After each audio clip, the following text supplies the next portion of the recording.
Hi everyone, welcome back to my channel. My name is Leila. Today let's talk about how to save money, how to not get into trap of marketing, how to not spend unnecessary money. I'm releasing this video on a midsummer weekend here in Sweden. It's 21st of June and we have a midsummer weekend, but I still decided to release this video on this weekend because next week on 25th or 27th or 28th we are gonna have our salary days, and I thought that it's a great time to talk about money and to talk about personal finance. So one of the things that I decided to do is to unfollow some of the influencers that are constantly trying to sell me something in almost in every single story, for example on Instagram. And that makes me really discouraged from looking at their profiles or seeing like what is happening, because I don't like the feeling of being constantly told, hey, buy this, hey, buy that, here's the deal, here's that. I think by unfollowing these people, I definitely save quite a lot of money. I would say that I, as a person, I'm not the one who buys every single thing that people are trying to sell me. But you know, I'm still a human, and sometimes I still get impacted by that and influenced by that, and I start to have these feelings like, oh my god, everyone is having that, is it something that I need to buy? I'm going into this rabbit hole. So when I started to unfollow some of these people, I noticed that I even feel better. Another thing that I've been doing is to unsubscribe from all retail marketing, retail emails that exist. No Sephora, no Amazon, like nothing. I do not get any emails. And that is really incredible because I have definitely saved, because I don't see this kind of encouraging, expressions. Hey, buy now, don't miss out. The last days of Ria, I don't see that, and I don't feel like I miss out on anything. Planning your purchases is a great way to save money, especially I think on the big holidays like Christmas. I have talked about this point in my last video on how to save money, but I think this point is so good. At least I think it's good. So we all know that January is the poorest month of the year, and that's because many people spend quite a lot of money in December on Christmas gifts, on New Year gifts. But we don't have to be in this position, we don't have to be in this situation.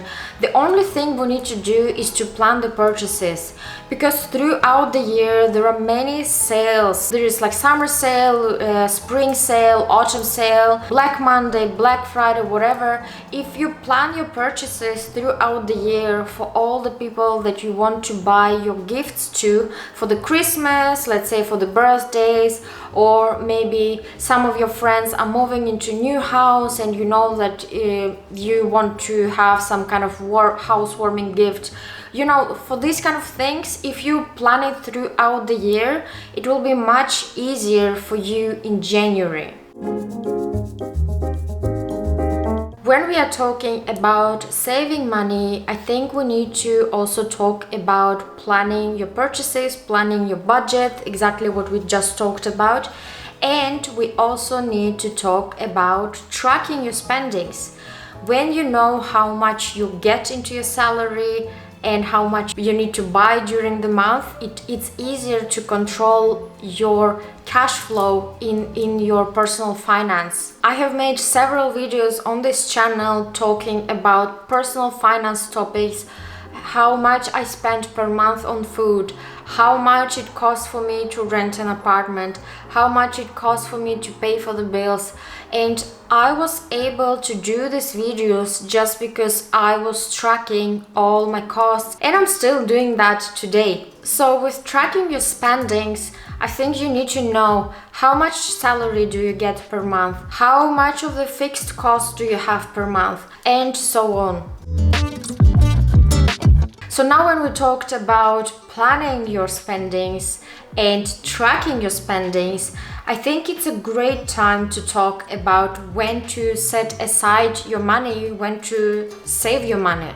So what I am personally doing is when I get my salary every month, the first thing that I do is, of course, pay my bills, but also invest my money and set aside to my savings account. By doing that, right when I get my salary, I know that I have invested something, I have put aside some of the money into my savings account. Even 5% of my salary, I will always prioritize putting aside something, because I want to be sure that I am ready for whatever might come in life.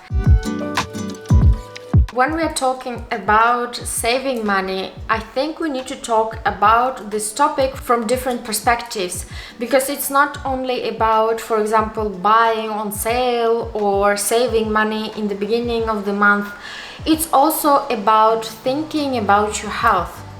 For example, I live in Sweden, you probably know that already, and dental care in Sweden is very expensive, especially after like 23 years old or something. That's up until when we can get free dental care. And I think it is important, independently of the price of the dental care in your country, it is really important to keep your dental health healthy. This year I had to have a few costs, and that costed me money, and that's where the unexpected costs come really non-handy. So this year I went to my dentist, and she told me that okay, I actually asked to clean out from the stones, and when she was cleaning out stones from my teeth, she said, hey, you have a little bit of like holes coming up. We need to take care of that now, so you don't have problems with that later. And I was like, is it necessary to do it now? Maybe I can do it later, maybe I can wait for 1 year. And of course in Sweden they're not forcing you. You are the patient and you decide what you want to do. So in the end I was like, okay, let's do this. I paid like around 7,000 kronor. That was definitely not a cost that I was expecting in May. I wasn't really happy about the costs, but I had to take care of it. And I was so happy that I had some of the money set aside, because I was able to pay for that and not think about, oh my God, how am I gonna pay for my bills? How am I gonna take care of this and that? Being open and upfront with your friends about the activities that they are doing. It can be friends, it can be family, it doesn't matter, people in your life. So I have a group of friends that like to ski, and they have invited me a couple of times, like actually like for 3 years I think they tried to invite me to these skiing activities. And first, I'm not really into skiing. Second, it requires some investment, right? And I actually in the beginning said no, I cannot. At the time I had my boyfriend in Finland, so I had to like prioritize, okay, do I go to Finland or do I go skiing? And I chose to go to my boyfriend, because I also had to think about like, you know, juggling my economy. And at some point I thought that I needed to be open with my friends and saying like, hey, you know what, I'm actually trying to save for like accommodation that I want to buy in the future, and I cannot go with you skiing because it is like it costs money. I have the winter equipment, right? I have jackets, I have winter pants. So in that sense, I don't need to think about, you know, that part. But if I know that if I go skiing, then I need to take skiing lessons because I cannot ski. Then I also need to think about like renting an accommodation. I need to think about buying food. I need to think about ski pass. Everything costs money, and I think like 1 week vacation, even like 4 days vacation, it can get at least 10,000 kronor. So what I wanted to say that I was open about that with my friend, and I said, hey, I have a goal. I want to buy like a home, I cannot spend money on these kind of things. So please, like, don't get offended, but I'm not coming with you on the ski trips. And yeah, I don't know, what do you think about this?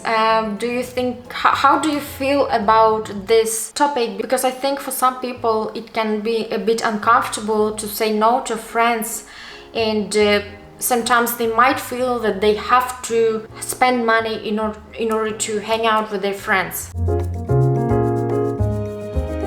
We all have an internet bill probably, or electricity bill, or probably right now, for example, I am in my mortgage negotiations, and what I'm doing is, you know, comparing prices between different banks.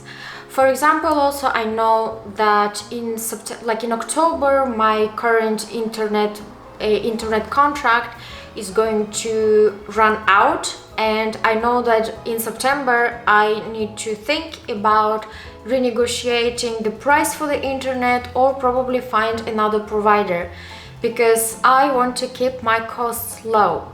By renegotiating, it is possible to save a few thousand kroner per year. Nowadays we have quite a lot of subscription services.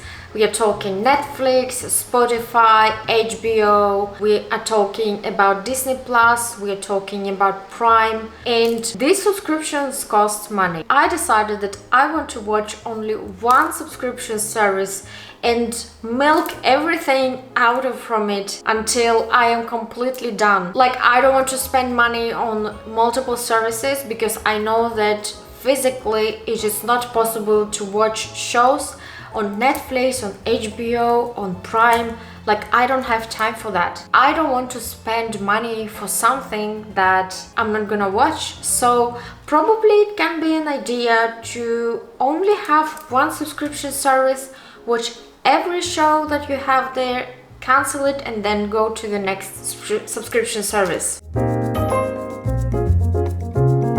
So reading books is actually a great way to develop yourself, to invest in yourself, but at the same time, how often do you actually reread the books that you have bought? So I have actually stopped buying books, and I only have library card. So when I know that I want to read something, I go to my library. In Stockholm we have fantastic library. Actually, it's library network. So all books that we have in Stockholm stad, we can borrow it from one library and then leave it at another library in Stockholm, and I think it works really great. The only thing is that you have 30-day limit, and sometimes you can prolong it if no one else has showed interest in, you know, borrowing this book.